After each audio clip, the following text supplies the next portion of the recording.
Iran ने बहुत बड़ी बात कह दी है, जिसको सुनने के बाद अमेरिका और इजराइल सख्ते में आ चुके हैं।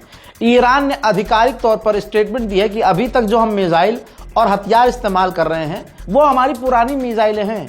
12 डेज वॉर के बाद जो हमने मिसाइल और हथियार बनाए अभी तो उनका नंबर ही नहीं लगा है और ये हमारे पुराने हथियार हैं, नए वाले तो बाबू अभी हमने इस्तेमाल ही नहीं किए हैं।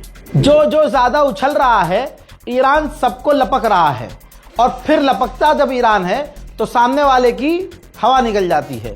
यूक्रेन कितना उछल रहा था, किल लिस्ट में ईरान के ऑफिशियल को डाल दिया था यूक्रेन ने और पूरी तरह से अरब से बात कर रहा था और कह रहा था कि हम ईरान के ड्रोन को रोकेंगे और ये करेंगे और वो कर देंगे। और ऐसा ईरान ने एक धमकी दी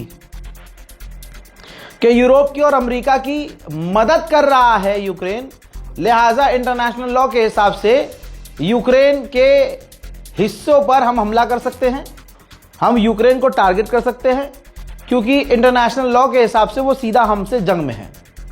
भाई इधर से धोखा दिया, फिर दोबारा से अमेरिका के राष्ट्रपति डोनाल्ड ट्रंप ने कहा कि अगर इलाके में आखिरी मददगार यूक्रेन हुआ तब भी हम यूक्रेन से मदद नहीं लेंगे। तो यूक्रेन को एहसास हुआ अरे साला ये तो गड़बड़ हो गई।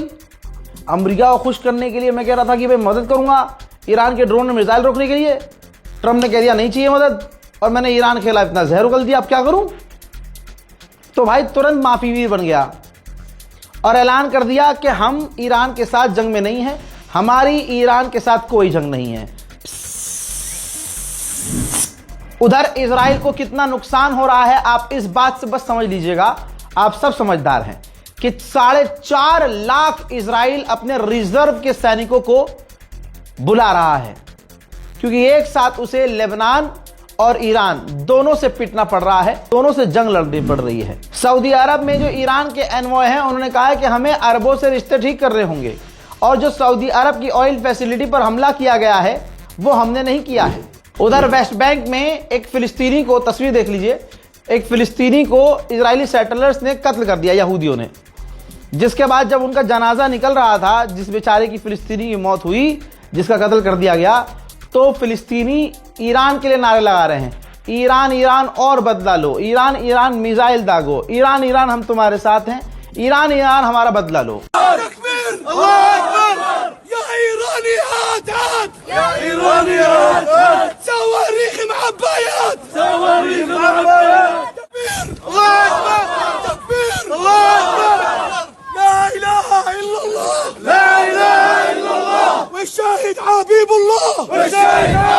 कितने सटीक हमले कर रहा है आपको अंदाजा इस चीज से लगाना है कि अमेरिकी यूएस कॉन्सुलेट जो इजराइल में है उसको इजराइल ने जो सरकारी आवास घर दिया हुआ है, भाई साहब ईरान की मिसाइल और रॉकेट उसके घर पर जाकर हिट हुई हैं।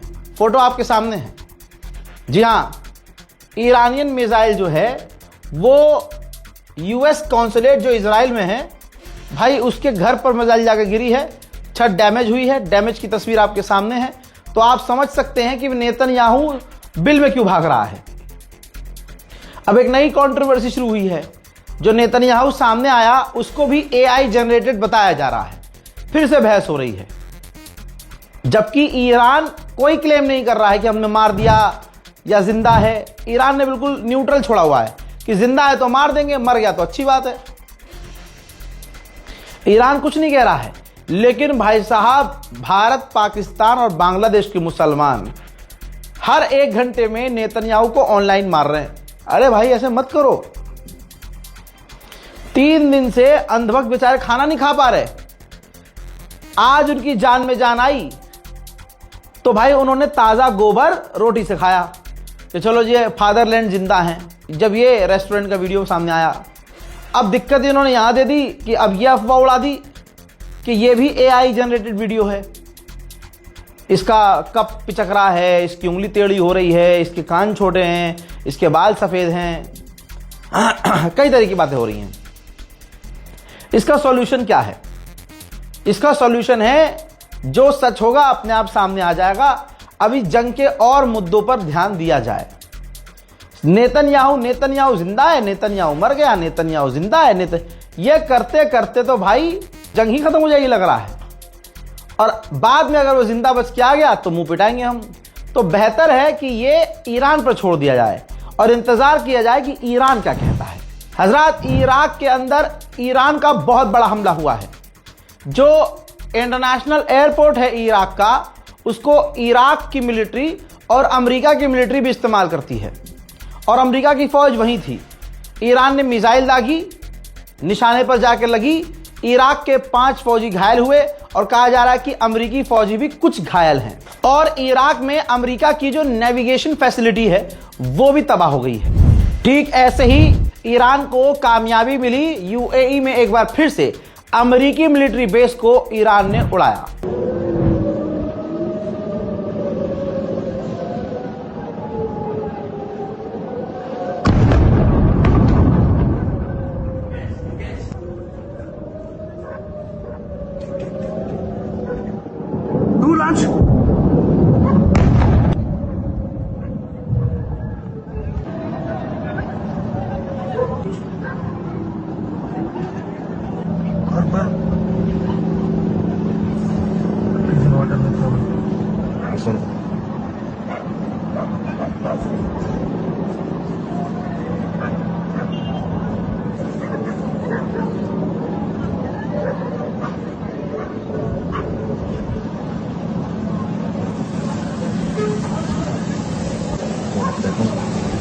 नाम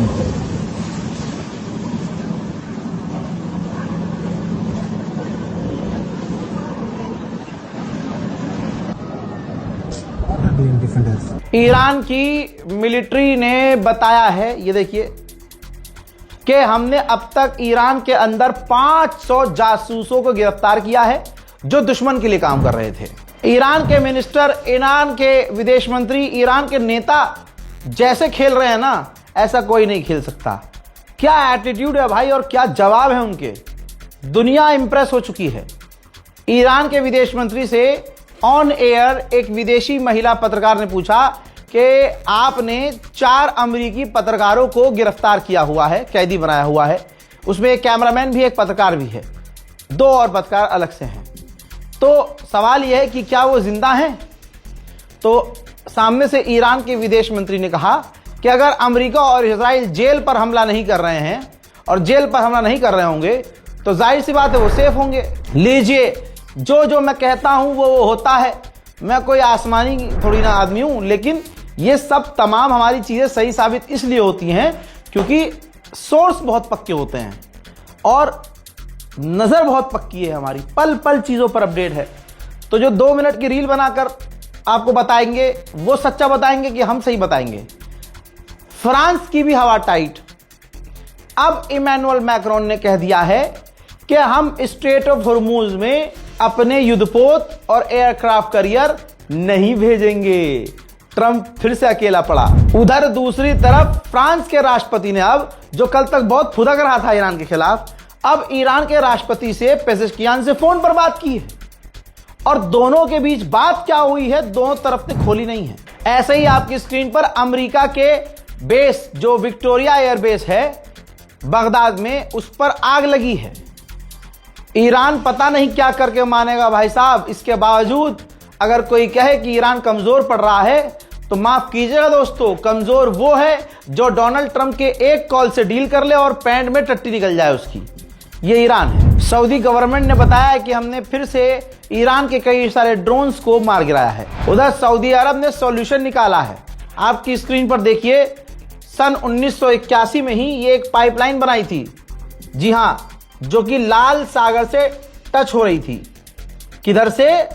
जो स्ट्रेट ऑफ हॉर्मुज है वहां से बीच से पाइपलाइन आकर, जी हां, टच हो रही थी लाल सागर से स्ट्रेट ऑफ हॉर्मुज दोनों। अब वो पाइपलाइन से इस वक्त क्रूड ऑयल, सऊदी अरब ने जो बनाया था, क्रूड ऑयल यहां से इंपोर्ट एक्सपोर्ट किया जा रहा है, जी हां। लेकिन दिक्कत यह है कि फिलहाल जहां आप ये देख रहे हैं स्ट्रेट ऑफ हॉर्मुज है, वहां से अगर रोज इसका 20 मिलियन बैरल पर डे निकलता था स्ट्रेट ऑफ हॉर्मुज से, लेकिन ये जो पाइपलाइन है इससे per day 7 million barrel per day निकलता है सिर्फ, यानी बहुत कम निकलता है। लेकिन फिर भी भारी मात्रा में 24 घंटे ये पाइपलाइन अब शुरू हो चुकी है। अब आईडीएफ के स्पोक पर्सन का सामने आया है बयान, जिसमें उन्होंने कंफर्म किया है कि हमने 700 से ज्यादा टारगेट ईरान में लगाए हैं, हमले किए हैं 700 से ज्यादा, और जितने भी ईरान ने ड्रोन लॉन्च किया हमारे तरफ हमने सबको गिरा दिया। 70% मिसाइल लॉन्चर्स को हमने ईरान के तबाह कर दिया, और 100 से ज्यादा जहां ईरान हथियार बनाता है उन प्रोडक्शन को हिट किया। ईरान की गवर्नमेंट को किनारे कीजिए, ईरान के लोगों का हौसला देखिए। कोई नहीं कह रहा है कि सीज फायर कर लो, अमेरिका के आगे सर झुका दो, ना ना ना ना, जबकि खौफनाक हमले। अरे भाई थोड़ी देर पहले का हमला दिखाता हूं जो ईरान पर इजराइल और अमेरिका अपने टॉप फाइटर जेट से कर रहे हैं। ईरान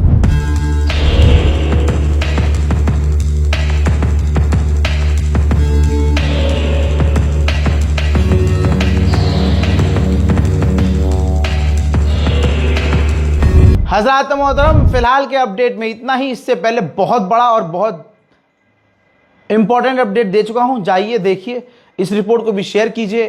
फेक न्यूज़ से भैया बचिए, रीलबाजों से बचिए, फेसबुक वालों से बचिए, फेक न्यूज़ वालों से मेहरबानी करके बचिए। और देखिए, नेतन्याहू के कॉन्सेप्ट में फिर से कह रहा हूं, जिंदा हो या मर गया हो, जब तक कोई दोनों में से गवर्नमेंट ईरान या इजराइल खुद कंफर्म ना करें, अब भाई कुछ भी कहना बेकार समझो।